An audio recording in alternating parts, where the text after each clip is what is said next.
And welcome to Face Off. Rob Cunningham alongside Vin D'Anton and Kevin Kunzman as we begin this week, guys. It's been it's been a while. Hurricane Sandy, I was going to say it's been a while. An election, yeah. Both things went tragically. I was going to say it's been. I feel like it's been a month since we've had this show. But anyway, we are back and in full style, and we're going to start with Vin's New York Giants. Unfortunately, falling big time to the Cincinnati Bengals. And Vin, we'll start with you and your beloved Giants. Have the G-Men begun their annual collapse? I really, you know what? I literally give up when it comes to November with the Giants. Are they like 21 and 36 or something? No, they're horrible in November. Yeah, that's something like that. I wrote about it for the Wit. Check it out this week. I really did. I don't understand what the hell is going on.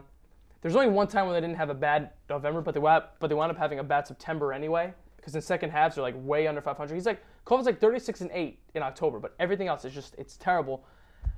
The collapse is here. Okay, the schedule for me says it all. First of all, the fact that your best player is in La La Land right now, mentally and physically, he's shot. Okay, but the schedule is they have a bye week this week. The surging Packers come to town. I'm about to sell those tickets. Oh God. Then they got some like Washington, New Orleans, Baltimore, Ravens, Atlanta, and then Philadelphia. Who the hell knows what's going to go on with them? They could really, I have no problem saying it, they could lose out. The worst part of it is Dallas, it's like, who knows? Because Dallas' schedule is not even close to being as bad as the Giants. It's like a horrible alignment of the stars to where the Packers still need to win, so they're not going to let up on us at this point. Ben Roethlisberger just got hurt after beating us. Mike Vick beats us, and now he's hurt. We didn't even get a chance to play like Nick Foles or anyone. It just seems like it's alignment of the stars kind of deal where we're just done. Last time in November, you said the Giants might lose out. What'd they do, Vin?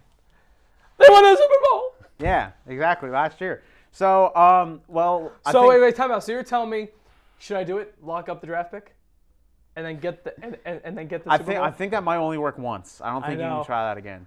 Look, they'll probably win the division. I mean, they really exactly. That's where I was going with this. But They might not do well. They might play 500 ball the rest of the way, but the rest of the NFC is awful. So the Giants are probably still going to win the division. Well, let's see. You got the division winners. It's okay. Atlanta's going to win that division. We have Atlanta wins the division. Chicago or Green Bay is a toss-up at this point. So the West will be Frisco. So that fifth wild card spot is going to be the Bears or the Packers. So you're telling me that there's only one spot left. So you think it goes to either the Giants, the Cowboys, the Saints, the Buccaneers, the Vikings? That's what you're looking at right now? And you're telling me they're better than all those teams right now? I don't think we win a wild card. If we're getting in, you're going to win the division. We're getting the division, I think and we're going like last 500. year where they don't have a choice. We limp into the division. Yeah, exactly. Yeah. So we're going to move on. We're going to stick with football. I'm going to ask you guys, though. Is the collapse here? Is it in full effect? It's here. It's here. But they're still probably going to win. I don't understand. I don't get it. Why? This shouldn't happen. A Hall of Fame quarterback and coach a Hall of Fame quarterback does not throw no touchdowns for 3 games. That doesn't happen. I don't get it. It's New York. Anyway, we're going to move down south. Houston Texans beating the Chicago Bears. Playing pretty good football. 8-1, tied with the best record in the league with the now undefeated the Atlanta Falcons. Are the Texans now the best team in football now that they're neck and neck with the Falcons? I would say with a definitely yes. Their one loss to Green Bay was a trap game. You know, Green Bay was slipping at the point. You knew Aaron Rodgers was going to have an Aaron Rodgers game, and that's exactly what you saw. But you're Even talking though you picked Houston. I know, exactly. Who picked Green Bay? What? That's right. Okay. 3-0. Anyway, yeah, okay. Rub that in. All right, okay. The top 3 defense for rushing, passing. They got the second best running back in the game, in my opinion. They have Matt Schaub healthy. Something last year, if you remember, they were the number 1 seed coming out of the AFC until Matt Schaub got hurt. Absolutely. So everyone forgets about that now. I see them easily going 15-1 or 14-2 with a weak schedule. I could see that. Texans are good. Texans are very good. They were my pick to make the Super Bowl before the season, so that means they probably won't make it. Texans Niners, yeah. You put the Cunningham Maloik on them. The Maloik. The Cunningham Maloik. You never heard the Maloik?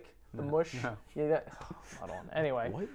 You guys ever heard that before? No. You guys aren't gamblers, I guess. Anyway, don't look at me like that.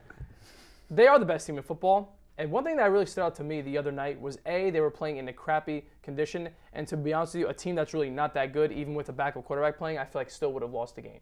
I feel like the Giants, for example, would have lost a game like that. If they were on the road and Cutler went down, the Giants would have probably lost that game. But one thing that impressed me most was that even Kubiak wants to throw the ball. A guy that coached Elway, he wants to throw the football. The fact that Arian Foster went for over 100 yards in a slop fest against the Chicago Bears at Soldier Field. So you know what? This team, they're a smack you in the mouth team. Yeah. They're the most everyone talks about how powerful the Bears are, how all these NFC teams are powerful. They're smack you in the mouth. The Packers defense, who's terrible if you ask me. The Texans really are the best all-around team in football. But let me ask this. Schaub still had a terrible game. Granted, it was against the Bears. Do you still want to see more out of him? Because even without Matt Schaub, they still should have beat the Ravens last year. And they won a playoff game without him. Granted, it was the fluky Bengals, but not so fluky Giants. But I still want to see more out of Schaub. I think you could take it to a next level. Yeah, I think you could. I think he hasn't even been called for it yet. They have 143 rushing yards and wins, and they're 4-0 on the road. I feel like they just haven't even gotten to the point where they need him to step up to do that. So, well, let's move on to the team 20 minutes up the road. This is why I wore this, not any. Why? Because you missed Randall. Player. Yeah, exactly. Randall. Let's break it down. Go ahead, baby. I'm gonna sit let's back break and it down. Enjoy this disaster. Andy Reid, first time he's lost after the bye this year in his Eagles career. 14 years. Every time we hear something bad, we do we're gonna applaud. One. Okay. Eagles, after the loss to the Cowboys, first time they've lost 5 in a row under Andy Reid. Firing Juan Castillo, Todd Bowles, new defense coordinator. They're still giving up points, including 38 on Sunday to the Dallas Cowboys. Woo! Can we stop this? Can we stop this? Jeffrey Lurie, what are you doing? We don't expect do you expect that the Eagles could fire Andy Reid middle of the year? It seems like Jeffrey Lurie is Jeffrey Lurie-esque is at all. Delaying the inevitable at this point. He is. I don't know. Look, I'm not gonna. I work at a Philadelphia sports talk radio station, and what they're saying is that he's not.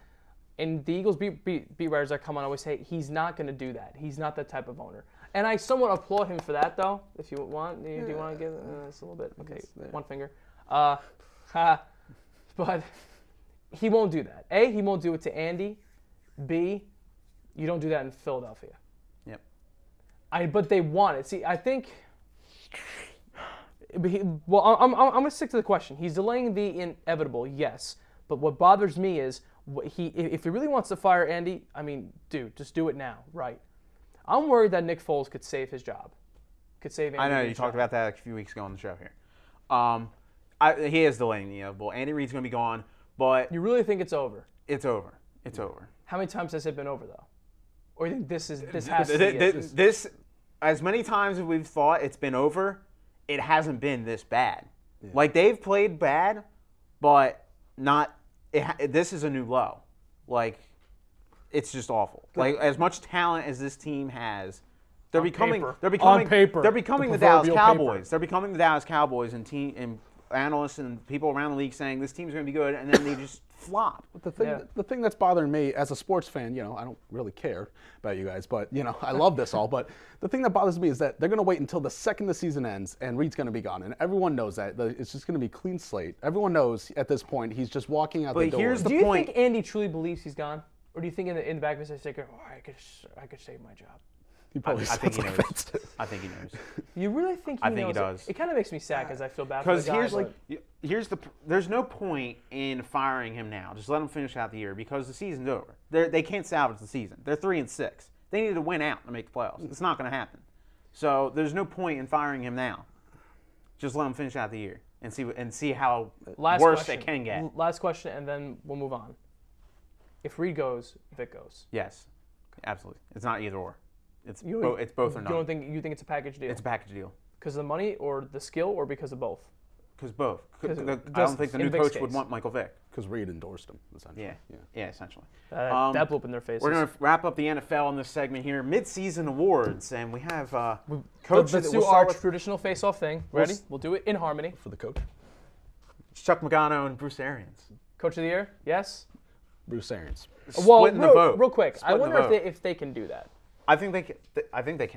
I think they will. It's the gesture. Would it have to go to Pagano because he technically he started the year? But he's interim when they say he wasn't fired. He's still the head coach. Yeah. It's gonna be tricky. Yeah. Like honestly, if it wasn't for that situation, if they had 1 or 2 less wins, I give it to Joe Philbin. To be honest with you, but I mean, you can't not give it to the Colts, and we'll talk about that later. All right, defensive player of the year. 1, 2, 3. J.J. Watt. Offensive player of the year. I think we're both all in agreement here as well. 1, 2, 3. Drew Brees. Drew Brees. Okay, now here's the award that's really up for debate between the three of us. MVP. And we will start with Kevin. I have Adrian Peterson. He has 8 straight games with 100-plus rushing yards. No, not rushing yards, just total yards in general. He has 7 touchdowns on the year. When I look at MVP, I don't look at who's putting up the best numbers. I love numbers. I don't look at who puts up the best numbers. I look at if that person's gone, how good is that team? And I say without him, with Christian Ponder running that offense, they're Whoa. Ponder has not been bad. He had one bad game. Okay, but it was in Seattle. Yeah, okay. Aaron Rodgers did bad in Seattle. No, but still, then they're back down the fight. Everybody can do bad in Everyone does bad in Seattle. That's a tough place to play. No. You're really gonna get, dude. Yeah. Christian Ponder's had it's because of Adrian Peterson, fine, but it's not like Brad Johnson's back there. I know, but I'm really just saying, like, if you think of an offense with Christian Ponder, like, what options do they have? Like, what options do they have? They got Percy Harvin and Sidney Rice. Oh no, Sidney Rice in Seattle. Oops. Yeah. Sidney Rice is gone. And Whoops. Percy's injury prone. He's out right now. I say the fact that Adrian came back early from his injury. Honestly, on paper, I like it better. I love that idea, but I can't give it to him, Rob. Oh, I'm next. You're next. Matty Ice, the natural. Get it? Listen. Wow. 8-1. They were undefeated. They still almost won that game. If Roddy White, as Terry Bradshaw says, learns how to run a freaking route, they win that game. He was over for a touchdown. He stood up and he turned around. The game was in, scored for a touchdown. And then Tony Gonzalez drops a pass. The guy's the MVP league hands down. He's MVP. Dude, 8-1. If you're going to take all the teams with all the best records, in baseball, it's kind of different. The numbers matter more in like Cy Young and like stuff like that. But for MVP, for all the teams that have the best records with the 2 8-1 teams and the team in the Falcons that no one expected to really be doing this, it has to be Matt Ryan. I will go with the man that would not only be comeback player of the year, but he is the quarterback of the AFC West leading Denver Broncos, Peyton Manning. And that's how we send it to break. We'll be back. We have some more NFL stuff coming up in the NBA when we come back here on Face Off.